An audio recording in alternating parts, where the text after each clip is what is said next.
আসসালামু আলাইকুম রহমতুল্লাহি বারাকাতুহু। হাদিসের আলোকে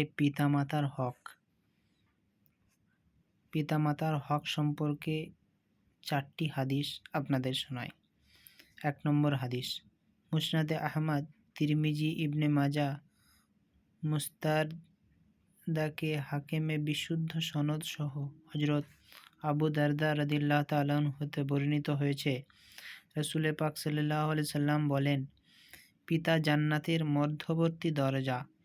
এখন তোমাদের ইচ্ছা এর হেফাজত করো অথবা একে বিনষ্ট করে দাও। মাঝহারি।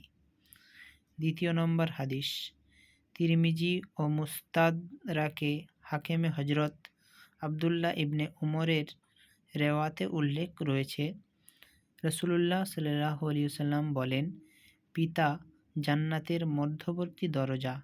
এখন তোমাদের ইচ্ছা এর হেফাজত করো অথবা একে বিনষ্ট করে দাও। মাঝহারি।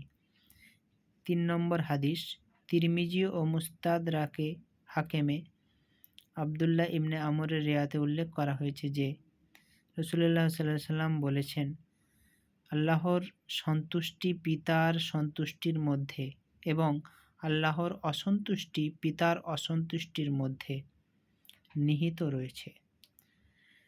4 নম্বর হাদিস, হযরত আবু উমামা রাদিয়াল্লাহু তাআলা আনহু এর সূত্রে ইবনে মাজাহ বর্ণনা করেন, এক ব্যক্তি রাসূলুল্লাহ সাল্লাল্লাহু আলাইহি ওয়াসাল্লামকে জিজ্ঞেস করল, সন্তানের উপর পিতামাতার হক কী?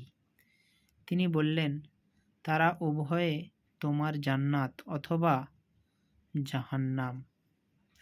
এ হাদিসের উদ্দেশ্য তাদের আনুগত্য ও সেবা যত্ন জান্নাতে নিয়ে যায় এবং তাদের সাথে বেয়াদবি, তাদের সঙ্গে তাদের অসন্তুষ্টি জাহান্নামে পৌঁছে দেয়।